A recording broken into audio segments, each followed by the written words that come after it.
What's up, guys? Horror Man back for another review. So today we're going to take a look at the Teenage Mutant Ninja Turtles times Universal Monsters Casey Jones as the Phantom. So this is a really interesting crossover. This is a bit more of a realistic take on this idea. If you're a Turtles fan, you pretty much know over the years that Turtles and Universal Monsters has crossed over before with the original toy line, even the 2012 cartoon, and I really love this NECA style. I haven't reviewed any of these yet, but I did a slideshow of pictures on my channel of a bunch of the different characters. But yeah, this one's really exciting. So taking a look at the packaging here, get this really wild drawing of Casey, which looks really good. I love it. It kind of has this like Quiet Riot kind of look to it. If you remember that original album cover. But it kind of has that feel to it, just the style. And I really love the cracked mask, a little bit of nod to the original Phantom and Jason Voorhees. So just looking at the packaging, you get the cool logo at the top for Turtles times Universal Monsters. Just says Casey Jones as the Phantom, Ultimate Action Figure. Basically the same thing on the top, and the same thing on that side. And over to this side, you get some of the characters featured on the panels here. Over to the back, you get some really cool pictures of the figure itself, and some just different kind of read-ups on here. And then over to the bottom, all the credits for the people involved, UPC code. And then once you open it up, you can see the figures clearly displayed, all the different accessories, interchangeable parts, and you do have a really cool picture. So pretty wild looking figure. I'm really excited to take a look at this one. So let's go ahead and get this out of the box and have a closer look. Alright, so here he is outside of the packaging, and he does come with a little backdrop, which most of their figures do, and I like how they're very specific to what the movie or what the figure's based on. But this one is just way out of scale. So it's supposed to be a staircase, I assume, but the steps just look way too big. This would have to be really far away in the background to actually look good. So I don't think I'm going to use this for any pictures. So a little disappointed with the backdrop. But we'll go ahead and start by taking a look at the different head sculpts. We'll look at the articulation, the accessories, do some comparisons, give you my final thoughts, and then we'll have a little slideshow of pictures at the end. So let's go ahead and start by taking a look at those head sculpts. Alright, so taking a look at the first head sculpt here, and this is the one that's on him inside of the box. This is a really cool look, man.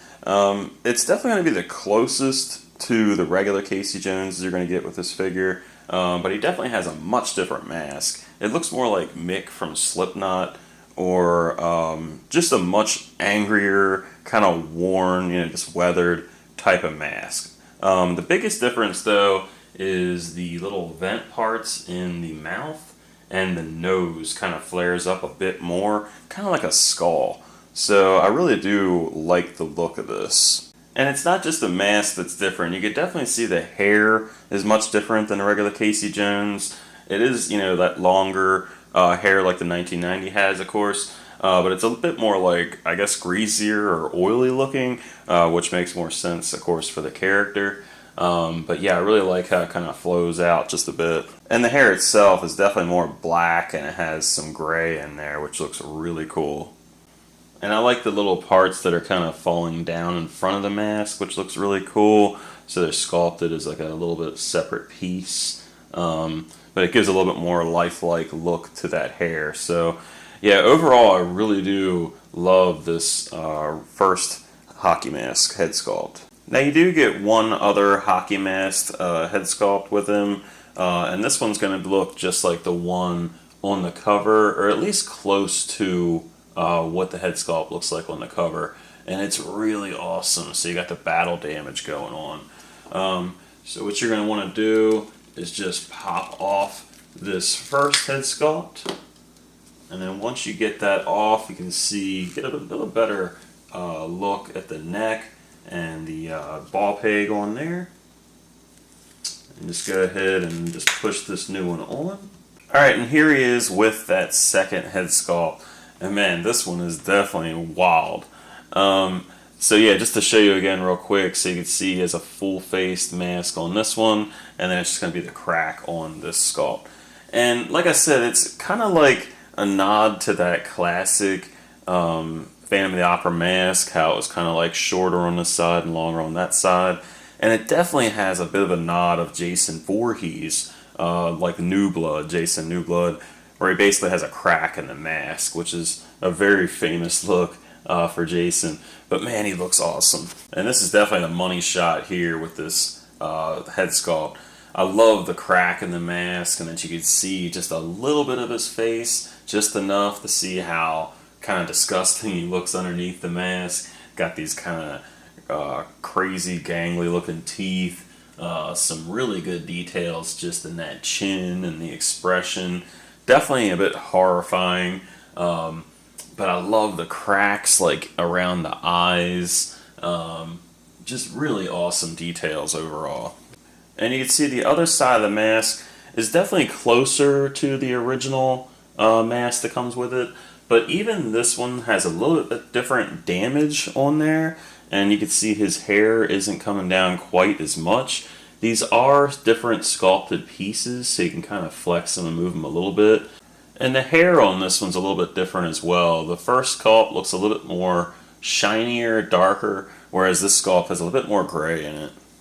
I do like the first sculpt. I mean, it's really nice looking, but I definitely like this one a little bit better just because of that crack and just kind of showing more of the face. The only thing I wish this one had is the hair like on the cover of like the packaging. It does flow nice, so it kind of has a bit of a windblown look, but not nearly as much as the cover. So you do get one other head sculpt with this, and this is definitely by far the weakest one in my opinion. So you basically just get a skull, and it does look good. I mean, I like the details in it, so I'll go ahead and interchange that one. Alright, so here he is with the final head sculpt, and again, it's just a skull. I could see where they were going with this, like if they wanted to do like the Red Death Phantom of the Opera, that would be cool, but that's a completely different costume. So this one, I don't know, man, just not feeling it. That said, it's a really good sculpt. I mean, like everything NECA does, especially with this turtle line and horror, they really nail it. So I do think the actual sculpt looks fantastic. I do wish they took it a bit farther and gave us like a hinged jaw to get a little bit more posability with him, since it is just a skull. So taking a look at the rest of the figure, starting with the torso. Now, the Phantom of the Opera was a silent movie made in the 20s, and this whole outfit kind of reflects that era. So it's a bit of a combination of like the original Phantom of the Opera, especially like, you know, the top half of them, and then the bottom half kind of reflects more of like a football uniform from that time period, mixed with a little bit of that just Ninja Turtle aesthetic.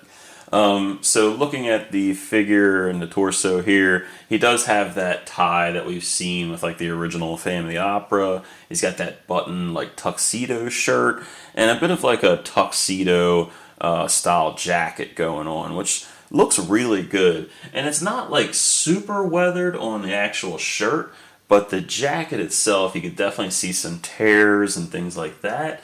And then you could definitely see some like line work in the jacket itself, which looks really good.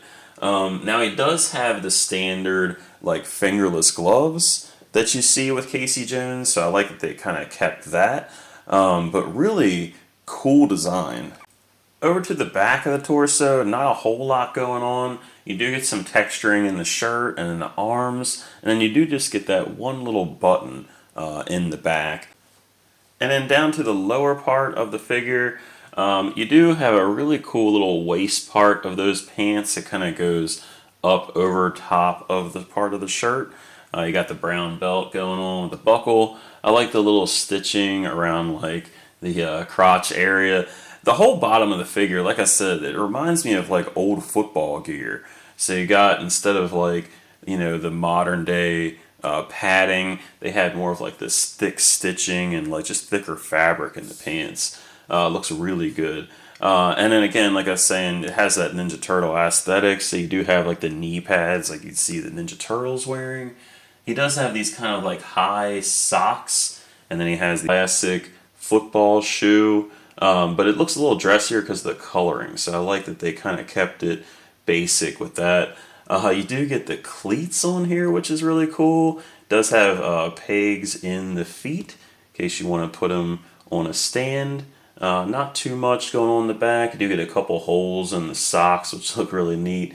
But man, just overall, really cool design. Alright, so taking a look at the articulation for Casey here. Now, I will say, right out of the box, he felt really good. Like, he was very easy to move. So, just starting with the head sculpt, you can rotate it pretty much all the way around if you wanted to. He can look down really far. He can look up pretty decent because the hair is kind of wind blown. By the time you get it up, the hair kind of stops it at about there. You can get some really nice tilt action out of them, like really good. So I definitely like that. The arms can go pretty much all the way up. The shoulder has a bit of like an angle to like the jacket, so it can't go straight up. And it can go all the way down with the hands. It can also go out. So you can get that classic T-pose, just about. He does have pretty good range in the arms, but he doesn't have the double hinge. But he can get definitely more than 90. He can twist really good, and he can kind of angle his body a little bit. Look back about that far, forward about that far. The legs can go out about that far. It's got this piece here that hinders him a little bit.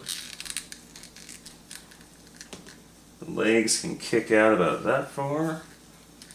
He does have double hinge. It's a little tough with that knee pad, but he does have it. The feet can go all the way down. They can go up pretty far. A little bit of ankle rocker, not as much as I would want. You can rotate a bit at the knee. So no boot rotation, but you can rotate that part. Overall though, he's got really good articulation. I'm really happy with the posability on this guy. So we've already taken a look at the different interchangeable heads, but you also get some interchangeable hands with Casey. So in total, you're going to get 4 sets of hands. So the ones that come on them in the box are just going to be the classic fisticuffs. So you do get a set of fists. You also get some different gripping hands. So you have a smaller gripping hand, and then you have a slightly bigger gripping hand, and they'll be for probably holding the different hockey stick and the goalie stick.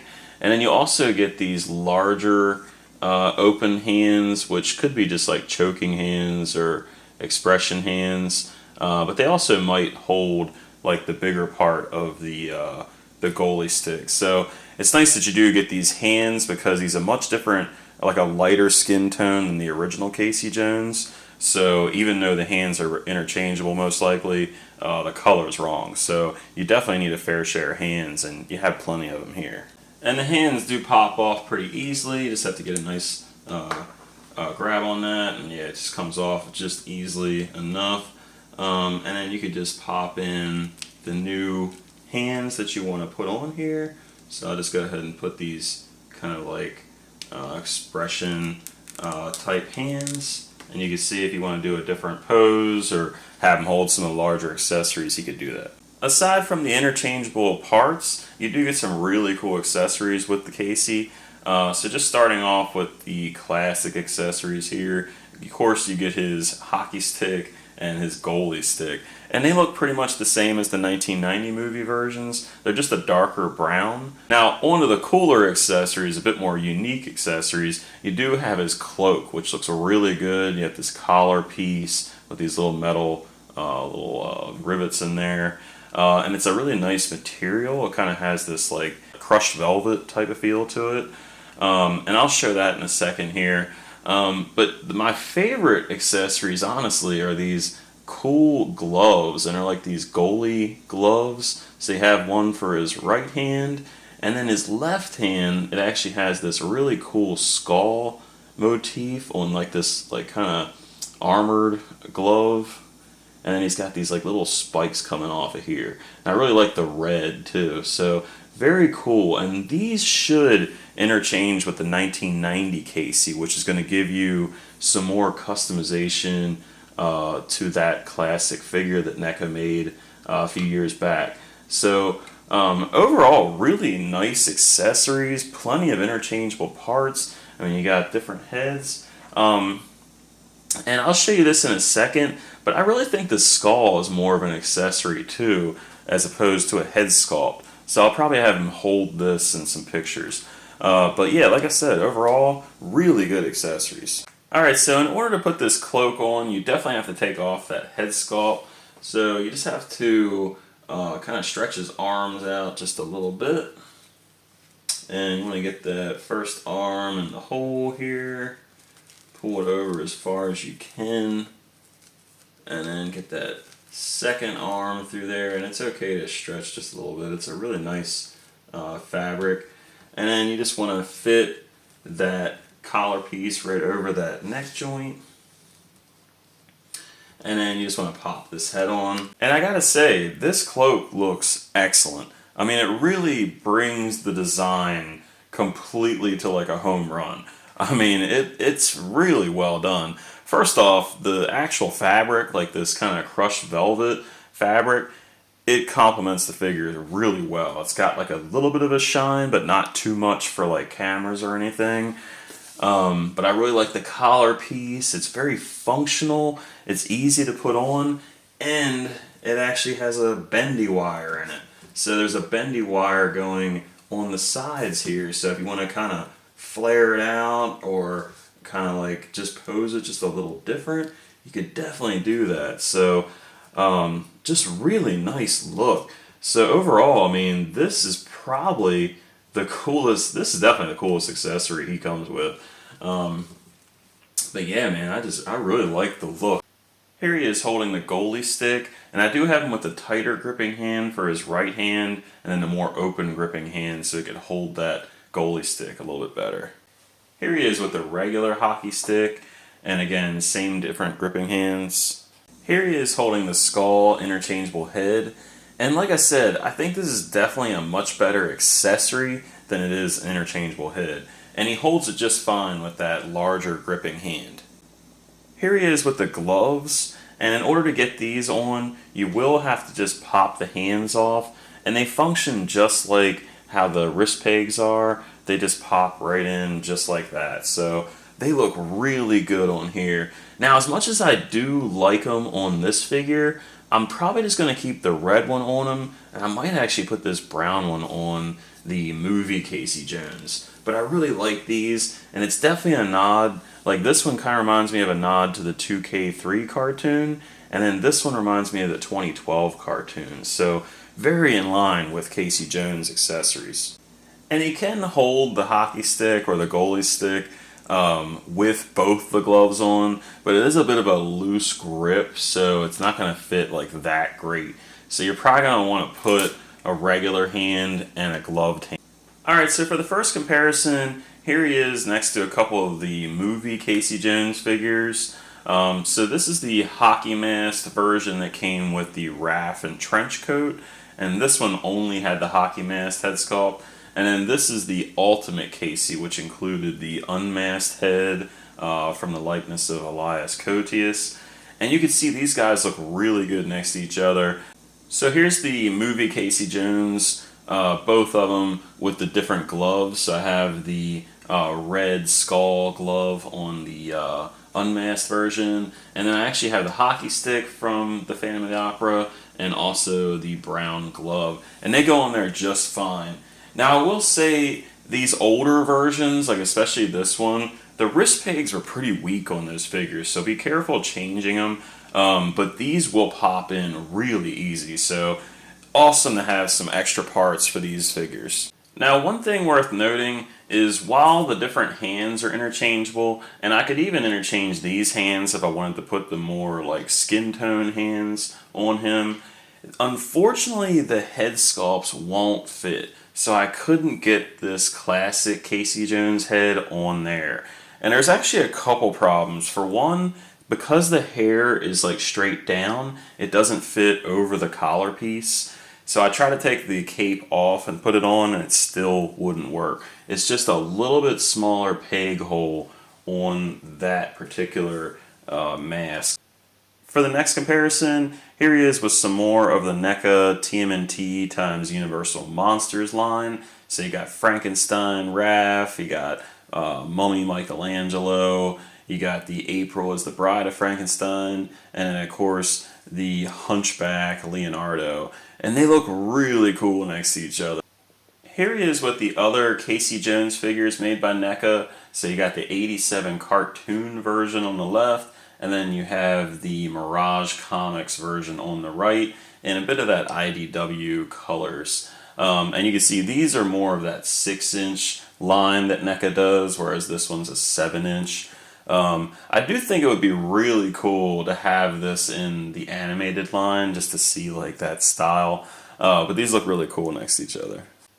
Here he is with the regular version of the 1990 TMNT Michelangelo, and then you also have the 1989 Batman. And Casey does look like he's just a little taller than both these guys.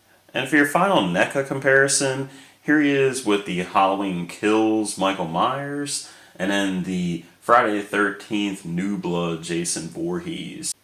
And as you can see by all three of their masks, they have definitely taken some serious damage on that left side of their face. Here he is with the original Casey Jones figure from that classic TMNT 80s and 90s line. And then you also have the Super 7 remake, which is a modern figure, but you can see how it looks very similar to that original figure. But this Casey Jones is still taller than even the Super 7. Here he is with the 2012 cartoon version of Casey Jones. Now I did put a little bit of a half-ass custom paint job on that.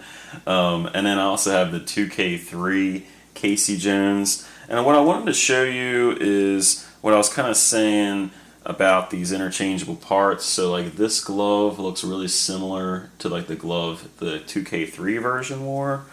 And then with the 2012 version, he had this like really spiked glove, which we've seen Casey have before in like classic versions, but it's very similar to that. So really cool that they did that nod to both of these cartoons. Here he is with the original Phantom of the Opera, Lon Chaney Sr., and this is made by Sideshow Toys from 1999. So this is a bit of an older figure, but it's much taller. These really weren't in scale with like anything. But you could really see the similarities, especially like, you know, the top half. Alright, and for the final comparison, here he is next to a couple 6-inch scale figures, so you can see he's definitely taller. So you have the 1989 Batman, and then the Part 3 Friday the 13th Jason Voorhees. And again, he's much shorter too. Both of these are made by Mezco, and yeah, they're definitely not going to scale together. Alright, so that's my review of the TMNT times Universal Monsters Casey Jones as the Phantom. Man, I'm telling you, I'm really happy with this guy. I have collected all of the figures from this line except for Donatello. I'm very excited for that one. I just haven't found it yet. So far, Mikey, the Mummy Michelangelo, was my favorite, but this Casey Jones definitely takes the place of that. I mean, this one's just so damn good. And I think with this one, what really stands out is just the overall aesthetic of him. I mean, this particular head sculpt is just like out of this world. I mean, I really think this is one of the best head sculpts in this line. I mean, it is just really good. And don't get me wrong, I do really like the other head sculpt with the full face mask. I do think it looks really cool. but with this crack, it just like, it really just reminds me of Jason, like I said, and the original kind of Phantom of the Opera mask. But I just think it's brilliant the way they've designed this figure.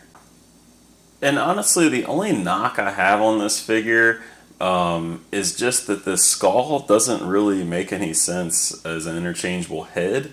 But it functions as such a cool accessory, so I'm not really knocking that either. I mean, anytime they throw in a skull with a horror line of toys, I'm in. Like, I'll definitely take another skull for my collection.